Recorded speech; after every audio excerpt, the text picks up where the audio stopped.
Halo semuanya, perkenalkan nama saya Fajar Dwi Prasetyo.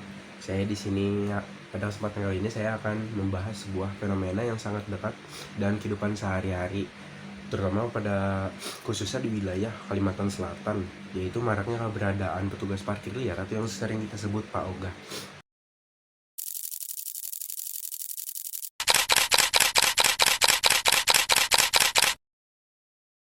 Mohon maaf Pak, sebelumnya kondisi saya lagi tidak enak, cuman ya saya apa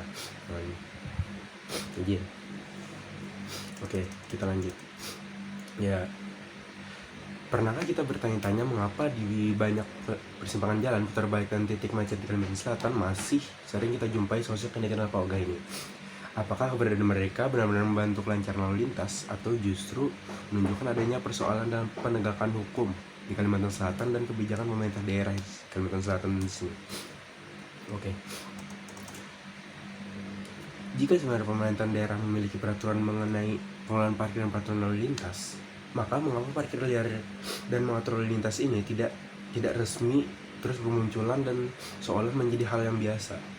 Oke, pada video ini saya akan membahas fenomena maraknya Pak Ogah di Kalimantan Selatan dengan melihat latar belakang kemunculan aspek hukum dan perda yang mengatur permasalahan informasi di lapangan, dampak sosial dari lingkungan hingga analisis dan solusi dapat dilakukan oleh pemerintah daerah. Sebelum kita masuk materi, kita perlu menekankan siapa sih dan apa itu Pak Ogah. Pak Ogah ini adalah biasanya kita sebut dengan petugas parkir liar yang biasanya ditemukan di beberapa titik persimpangan jalan, putaran balik maupun kawasan rawan kemacetan. Keberadaannya sering dianggap membantu kelancaran lalu lintas. Namun di sisi lain, keberadaan Pak Ogah justru menimbulkan berbagai persoalan hukum, ketertiban hukum, dan keselamatan pengguna jalan. Hal ini kemudian menimbulkan pertanyaan penting, mengapa sih fenomena ini terus terjadi?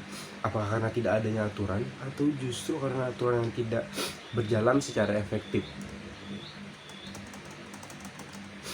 Fenomena Pak Ogah di Kalimantan Selatan tidak dapat dilepaskan dari kondisi sosial dan ekonomi masyarakat. Salah satunya faktor utama ialah keterbatasan lapangan pekerjaan yang mendorong sebagian masyarakat mencari penghasilan di sektor informal. Menjadi pengatur lalu lintas atau petugas parkir liar dianggap sebagai cara cepat untuk memperoleh penghasilan harian tanpa persyaratan yang rumit.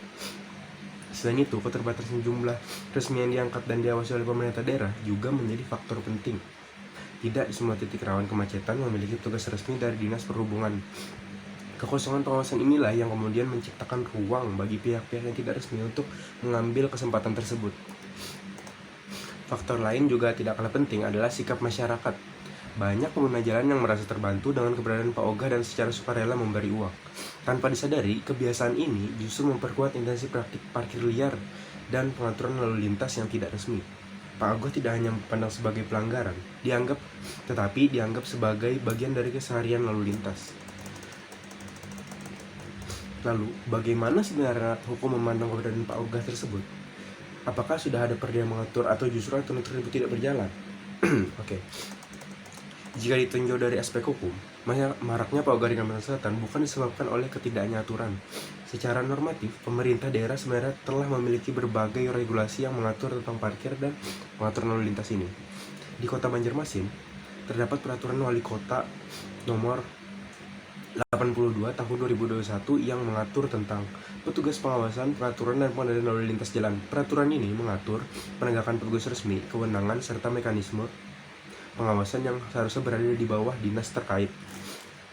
Di tingkat provinsi terdapat Perda Provinsi nomor 9 Perda Provinsi Kalimantan Selatan nomor 9 tahun 2015 yang mengatur mengenai petugas parkir. Selain itu juga, Kota Banjarbaru juga memiliki Perda nomor 1 tahun 2019 tentang pengelolaan parkiran. Peraturan-peraturan ini sangat jelas mengatur penunjukan petugas parkir resmi, kewajiban penggunaan seragam, pemberian karcis parkir, serta tarif yang telah ditentukan. Dengan adanya regulasi-regulasi ini dapat disimpulkan bahwa keberadaan Pak Ogah petugas parkir sebenarnya tidak memiliki dasar hukum yang sah. Masalah utama bukan terletak pada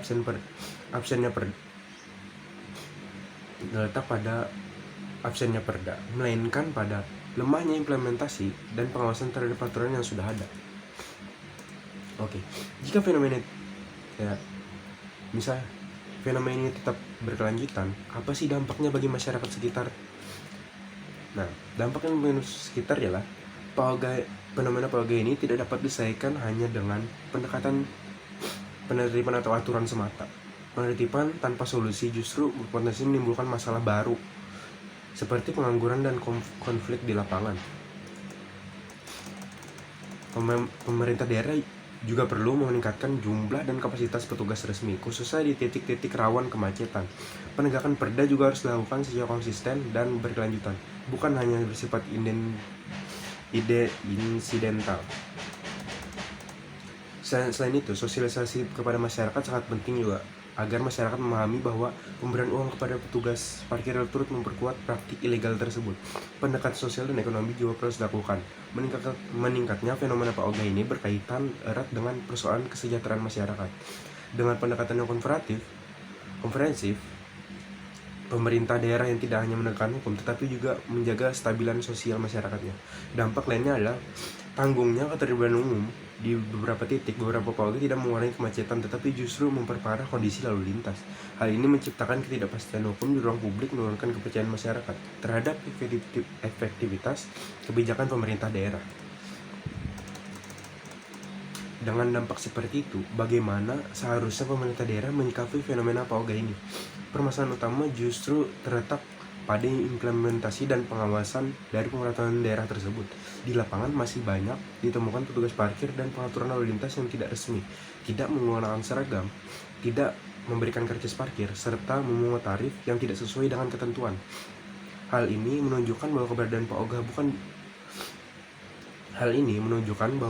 Oga bukan disebabkan oleh kekosongan hukum, melainkan oleh lemahnya pelaksanaan dan pengawasan terhadap peraturan daerah yang sudah ada. Peraturan Pak Oga ini seharusnya tidak hanya disikapi dengan penertiban semata. Pemerintah perlu meningkatkan jumlah dan kapasitas petugas resmi dan memperkuat penegakan hukum secara konsisten, serta melakukan sosialisasi dan edukasi kepada masyarakatnya agar tidak mendukung praktik parkir liar lagi. Pendekatan sosial juga penting dilakukan, mengingat fenomena ini berkaitan erat dengan persoalan ekonomi masyarakat. Dengan demikian, solusi yang ditempuh harus bersifat komprehensif dan berkelanjutan. Oke, mungkin segitu aja Pak pesan dari saya.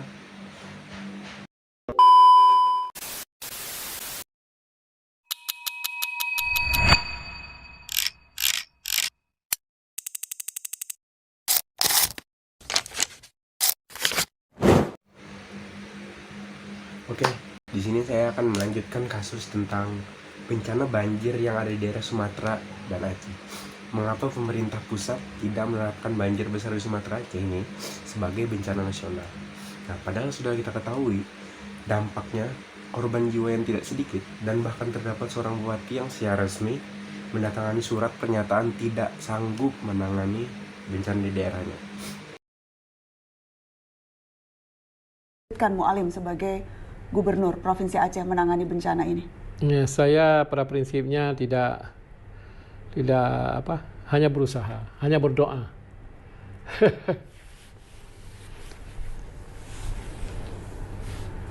Jika pemerintah daerah sendiri tidak menyatakan ketidakmampuan, lalu apa menjadi dasar pemerintah pusat untuk tidak menetapkan bencana ini sebagai status bencana nasional?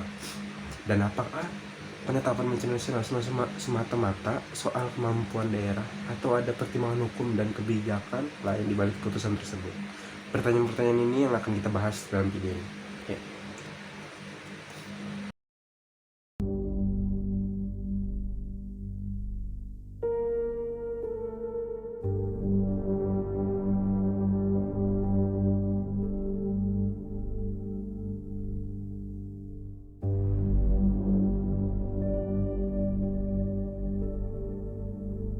Seperti yang sudah kita ketahui, banjir besar yang melanda pada wilayah Aceh dan Sumatera Utara dan Sumatera Barat pada akhir November-Desember 2005 ini bukan peristiwa biasa, melainkan hujan di intensi tinggi dan longsor telah menyebabkan kerusakan infrastruktur, lumpuhnya akses transportasi, serta dampak luas terhadap kehidupan masyarakat.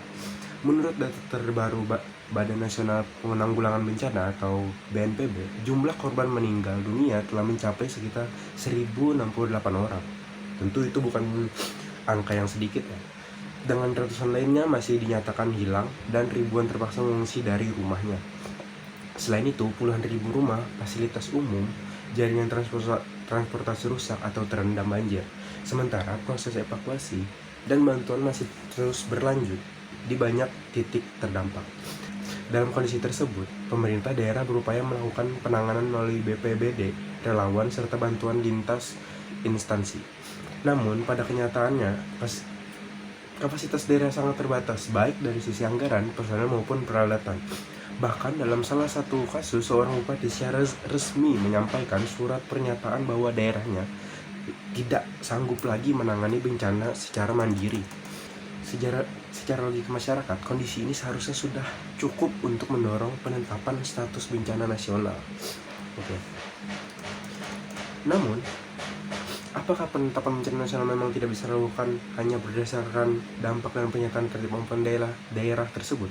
Secara hukum, penetapan status bencana nasional diatur dalam Undang-Undang Nomor 24 Tahun 2007 tentang penanggulangan bencana. Dalam undang-undang tersebut, status bencana nasional ditetapkan oleh pemerintah pusat dengan mempertimbangkan beberapa indikator seperti jumlah korban, kerusakan infrastruktur, luas wilayah terdampak, serta dampak sosial dan ekonomi yang ditimbulkan.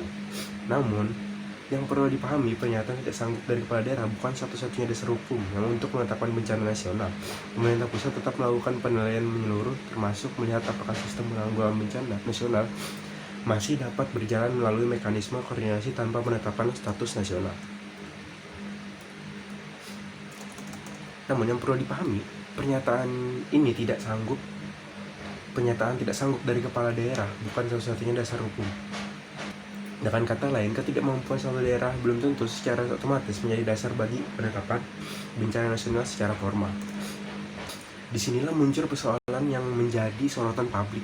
Jika seorang bupati telah menyatakan tidak sanggup menangani bencana di daerah wilayahnya, lalu mengapa pemerintah pusat tetap tidak menyatakan bencana ini sebagai bencana nasional? Oke, kita bahas lebih lanjut. Terletak pada perspektif pemerintah pusat yang menilai penanggulangan bencana bukan hanya dilihat dari satu daerah, tetapi dari kemampuan sistem nasional secara keseluruhan. Pemerintah pusat beranggapan bahwa meskipun ada daerah yang kewalahan, bantuan dapat tetap diberikan melalui mekanisme bantuan lalu lintas daerah, pengerahan BNPB, TNI, Polri, dan kementerian terkait tanpa harus menetapkan status bencana nasional. Artinya pemerintah pusat masih menilai bahwa penanganan bencana tersebut masih dapat dikendalikan dalam rangka non-nasional meskipun pada tingkat daerah sudah terjadi tekanan yang sangat besar. Keputusan ini tentu menimbulkan dampak sosial dan perspektif publik yang cukup kuat. Masyarakat terdampak sering kali menilai bahwa tidak ditetapkannya status bencana sosial, yang berarti negara kurang hadir atau lambat merespon penderitaan warga. Selain itu, penetapan status bencana sosial juga sering dialami masyarakat sebagai simbol empati dan perhatian penuh dari pemerintah pusat. Ketika status tersebut tidak diberikan, meskipun bantuan tetap disalurkan, muncul kesan bahwa penderitaan daerah belum dianggap sebagai persoalan nasional.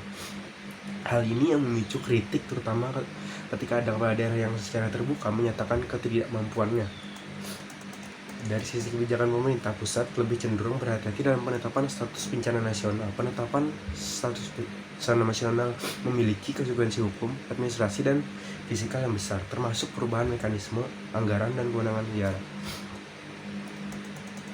Dengan demikian, meskipun terdapat pernyataan ketidakmampuan dari seorang bupati, pemerintah pusat tetapi menilai secara makro apakah pernyataan tersebut benar melampaui kapasitas sistem nasional secara keseluruhan.